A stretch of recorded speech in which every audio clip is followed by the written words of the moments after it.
টেকসই শিক্ষার মানোন্নয়ন এবং মেধাবীদের শিক্ষকতা পেশায় আকৃষ্ট করতে শিক্ষকদের জন্য পৃথক আকর্ষণীয় ও মর্যাদাপূর্ণ বেতন কাঠামো গঠনের দাবি তুলেছে সরকারি কলেজ শিক্ষক সমিতি।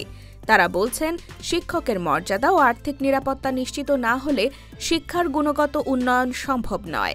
পে কমিশনের সঙ্গে মতবিনিময় সভায় অংশ নিয়ে এই প্রস্তাবনা জমা দেন সংগঠনটির নেতারা।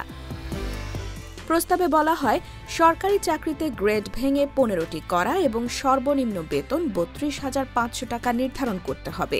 বাড়ি ভাড়া বৃদ্ধি, 2টি উৎসব ভাতা, মূল বেতনের সমপরিমাণ প্রদান এবং বার্ষিক ইনক্রিমেন্ট 5% থেকে বাড়িয়ে 10% করার প্রস্তাবও রাখা হয়।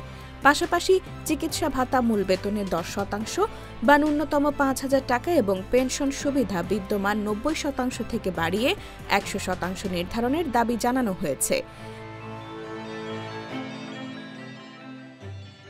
এদিকে উচ্চশিক্ষার মান ধরে রাখা এবং গবেষণাকে আরও গতিশীল করতে বিশ্ববিদ্যালয় শিক্ষকদের জন্য স্বতন্ত্র উচ্চতর বেতন কাঠামোর দাবি জানিয়েছেন university teachers association of Bangladesh ইউট্যাব। জাতীয় পে কমিশনের সভাপতির সঙ্গে সাক্ষাৎ করে 5 দফা দাবিতে স্মারকলিপি জমা দেন সংগঠনের নেতারা।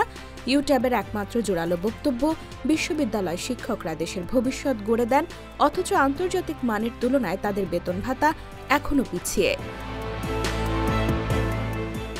ইউট্যাব বলছে, আন্তর্জাতিক মানের সঙ্গে সামঞ্জস্য রেখে গবেষণা ভাতা বাড়াতে হবে, উন্নত মানের জার্নালে প্রকাশনায় বিশেষ প্রণোদনা দিতে হবে এবং প্রতি বছর অন্তত একটি আন্তর্জাতিক ও একটি জাতীয় কনফারেন্সে অংশগ্রহণ করার জন্য প্রয়োজনীয় টিএডিএ সহ ভ্রমণ সুবিধা নিশ্চিত করতে হবে।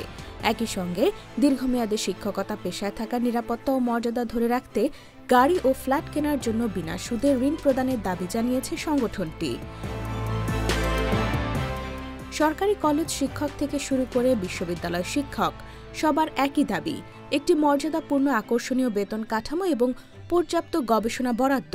তাঁদের বিশ্বাস, শিক্ষার ভবিষ্যৎ রক্ষা করতে হলে আগে রক্ষা করতে হবে শিক্ষকদের পেশাগত সম্মান ও স্বার্থ।